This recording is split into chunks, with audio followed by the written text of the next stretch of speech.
Bead Company, and I'm going to be doing a video for you today on a bracelet that Anna designed, who is in charge of our website at Potomac Bead Company. And I decided that this was a cute, wonderful design that Anna did. We're calling the Pansy Bracelet, and I'd do it for you guys in a video. The fun thing about the Pansy Bracelet is you can actually change up the middle bead if you want and what's included in it. You can make it into earrings, and you can even create it and make it curve into a necklace. So there's a lot of possibilities with this bracelet. If you need any of the materials to do the Pansy Bracelet, at the bottom of the video here, there's a date stamp that says when the video was produced or published. Below that, there's a little button that says show more with down arrows. If you click on that, you'll get links to all of the materials that are needed in order to do this Pansy Bracelet.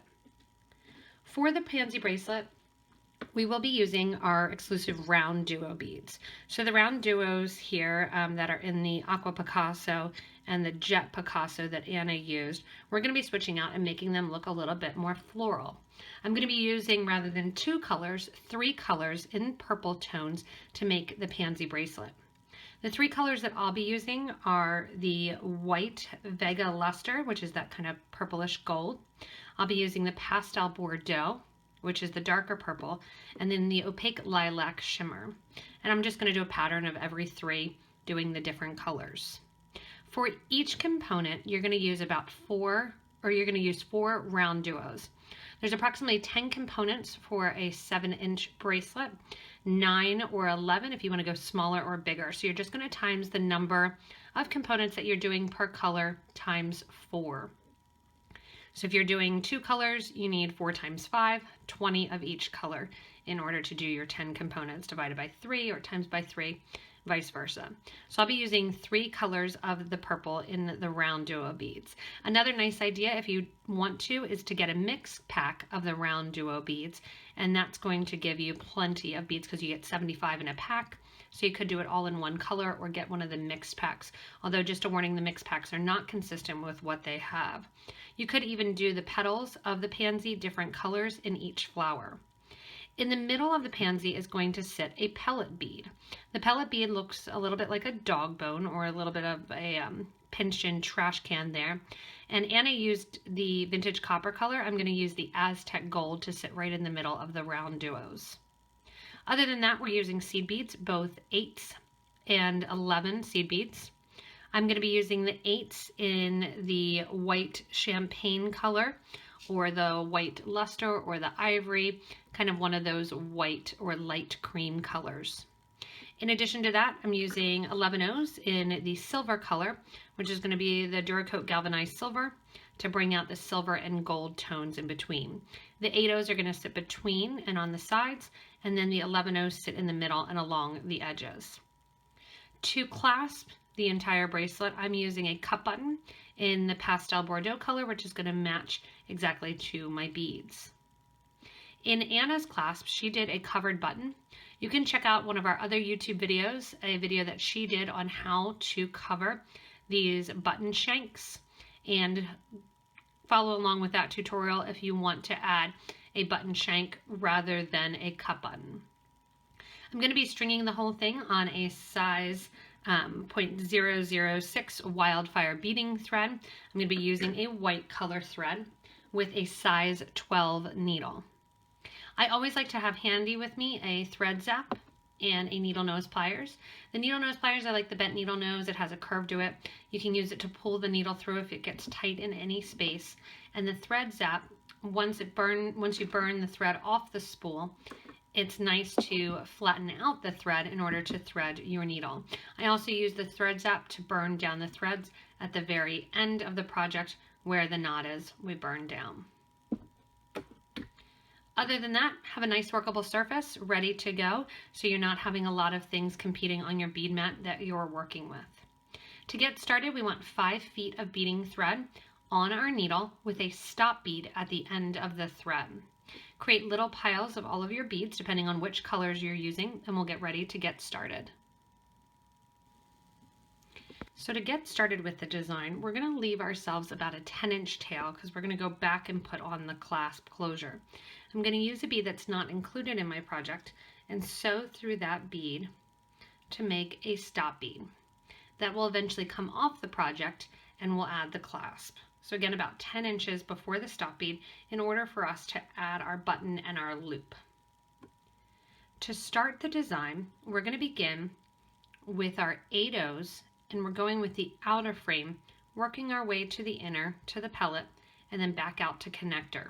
So this is based on 10 of the little groupings here of the pansy flowers, and we're going to start with that outer edge. To start with the outer edge, pick up 3 of your 8s, and then we're going to begin, I'll begin with my Pastel Bordeaux color.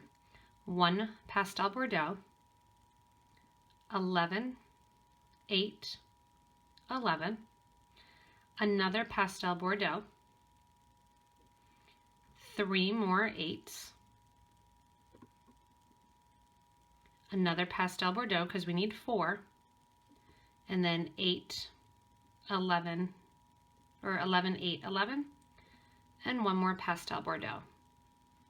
That gets our 4 of our Pastel Bordeaux beads on, and we're going to form our little box. To do so, take your threaded needle, starting at the stop bead, through those 3 original 8/0 seed beads. And give a nice pull. When you're coming out your 8/0 seed beads then, I want you to grab 4 11s, skip the RounDuo, and sew into the 11, 8, 11 grouping. It's going to kind of pop the RounDuo up towards the top. Again, 4 11s go onto your needle, skip the RounDuo, go through those side beads, which are at this point the 3 8s. Again, 4 more 11s, skip the RounDuo, go through the side beads, which in this case is the 11, 8, 11. Give a nice tight pull as you're going around and adding in all of these groupings of 4 seed beads. So I have that next grouping of 4 there. Make sure you're skipping the RounDuo and skipping over that stop bead. Sew through the original group of 4 seed beads. Give a nice tight pull, and that's going to force all those RounDuos to kind of sit towards the middle now. From here, take your needle and thread and go through that first RounDuo bead so the thread is coming out that outer hole. So we circled around the whole way, adding in our 4 extra 11s, and sewed through those 3 8s and through the RounDuo. When I'm out the bottom hole of the RounDuo, I'm going to reverse the thread to the top hole of the RounDuo. It's going to expose a little bit of thread on the outer edge of the RounDuo, but it helps me get to the middle section. So I've successfully gotten the outside of the pansy done. Now I need to do the inside. Above the areas that have the 3 8/0 seed beads, we're going to add 2 11s as our link between the RounDuo holes. On the sides where it's the 8/0, just singularly add 1 11/0 seed bead.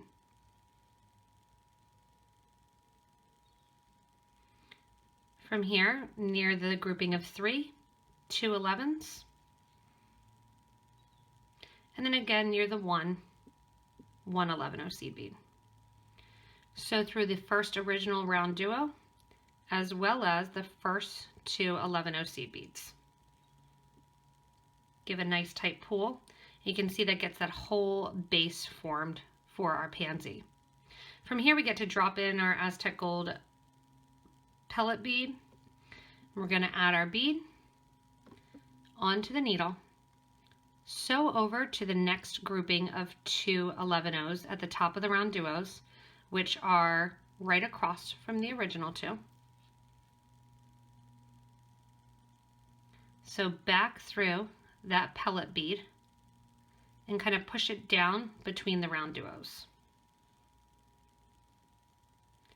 You can see it kind of pushes down right there in the center. Give a nice tight pull. Now you're going to sew into the original 2 seed beads that your thread was coming out of, so it makes kind of a Y going in the opposite direction. As you sew sew through that, you want to also sew through the next RounDuo, all through the center hole, sew through the 11 and the next RounDuo, sew through the 2 11s and the third RounDuo. Pull nice and tight, and that gets your first little pansy flower done.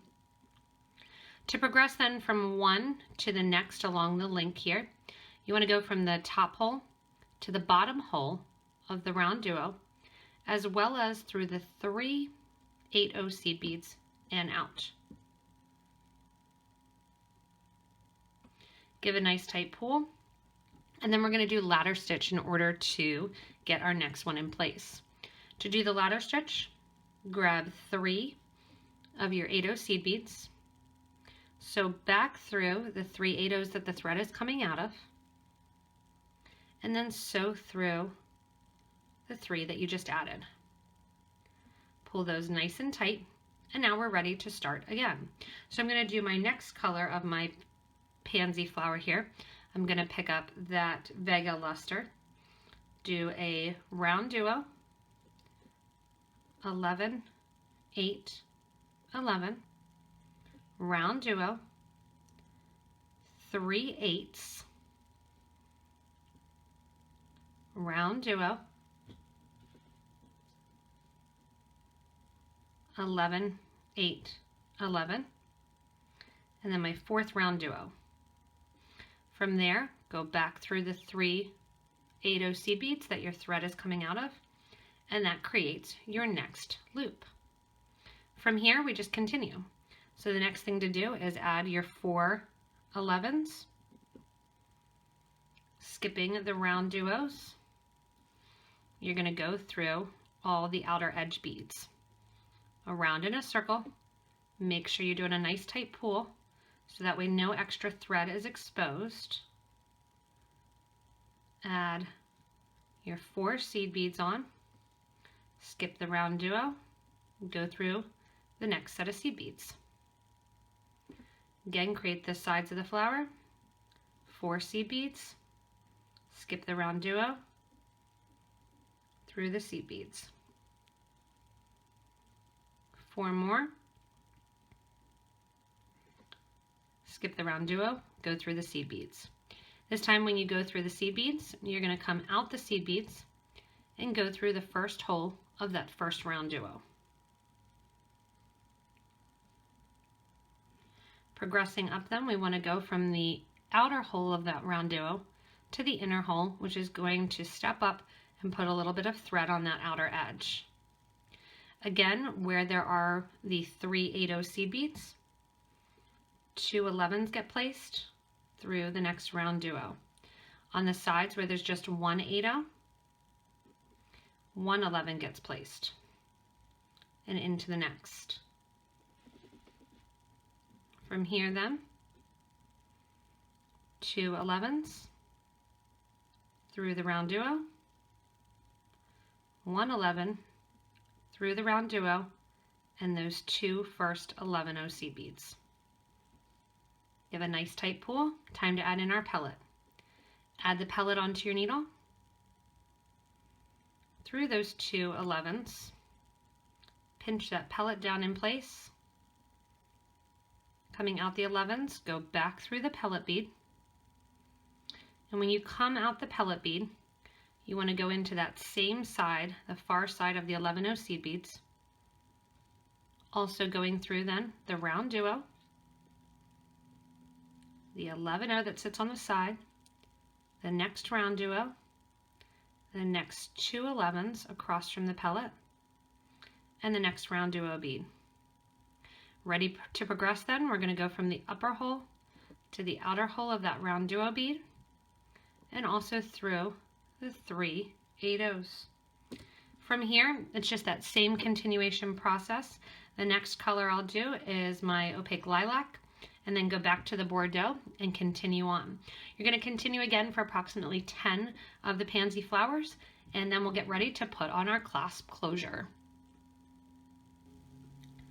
Once you have your final flower completed, and again I have 10 of those flowers done, a 9 if you have a smaller wrist, 11 if you have a bigger wrist.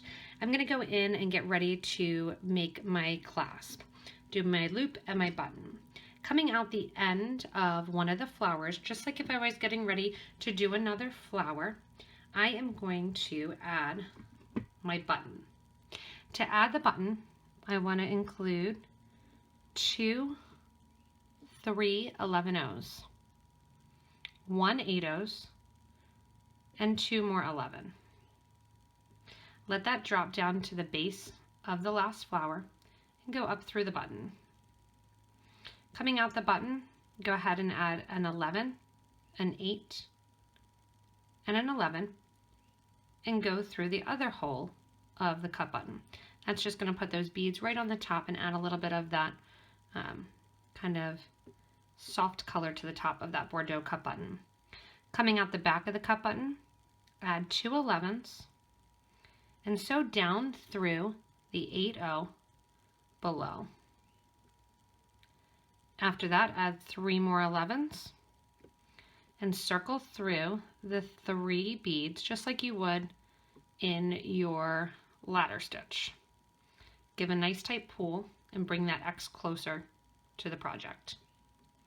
Go ahead and reinforce it, going back through that whole design 2 more times. If you have a regular clasp that you wanted to add, a lobster or a toggle or a push clasp, you would do that here as well. I always recommend, if you are adding those with thread, to add a wire guard or a wire protector. Go through the top beads at the cup button, down through on the other side. And then when I get ready to knot and get rid of the thread so that you don't see it, I'm going to do so at the back of one of the actual components. That way you will not see the extra thread showing. To do so, go around the component. I'm going around those 4 seed beads that I added at the ends. I'm going to sew through the RounDuo. That's part of that component. And then I'm going to grab the bridge thread, or the thread underneath, connecting the beads to the RounDuo. From there, I sew underneath and make a loop. With your thread and needle then, sew through that loop once and twice,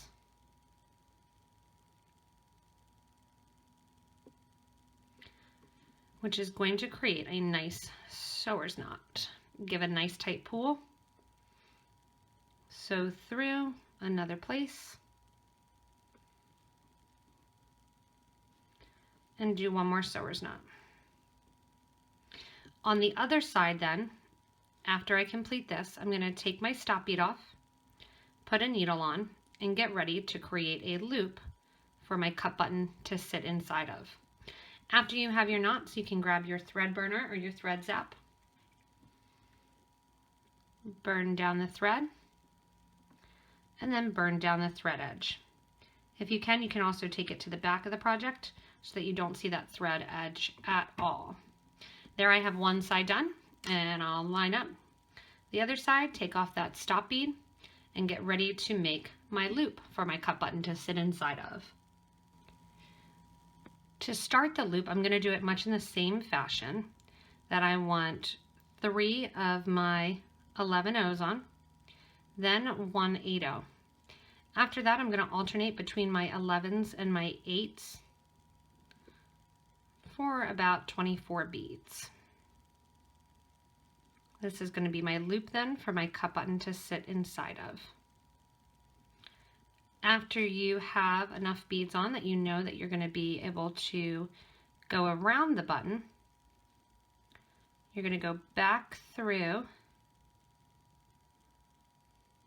the original 8-oh, just like we did on the opposite side, to go through the cup button. And I want to make sure that I'm ending on an 11-oh seed bead and then going back through that 8-oh. That way the 11-ohs are going to sit nice next to that 8. From there, after the 8, add on your 3 11s. Go through those last 3 seed beads and give a nice tight pull. From here, reinforce that whole loop, going back through and up all the beads, taking your thread and needle the whole way around the loops. And then just like we did on the other side, going through the side of your last component and knotting off the thread and burning it down. After you knot off the thread and burn down, your pansy bracelet is completed, and it has a nice cut button closure, has that nice kind of soft purple hues to it and pinkish purple tones. You can make it look completely different by changing up the colors. I think the darker one here looks a lot more, or a lot less like a flower, more like a clover, whereas the pansy gives a lot more of the flower look. Again, if you need any of these materials, you can go below the video to the little date stamp to the Show More button and get links to shop with us at PotomacBeads.com for all of your materials.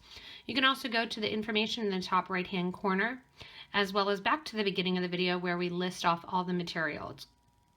If you like the video, you want regular updates, and you want to stay connected, you can subscribe to this YouTube channel.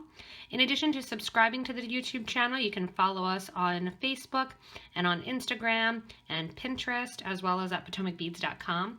You can also ask to become a member of our Facebook group for beading and jewelry making. There's a wonderful collection of people that love to make jewelry, love to give advice, and want to help give inspiration as well. It's a great forum to stay connected with us and the beading world and really enjoy some of the people that are in it. I want to thank Anna for this fun design here for the pansy bracelet, and if you get a chance, have fun creating and making the pansy bracelet. And as always, thank you so much for watching and enjoy.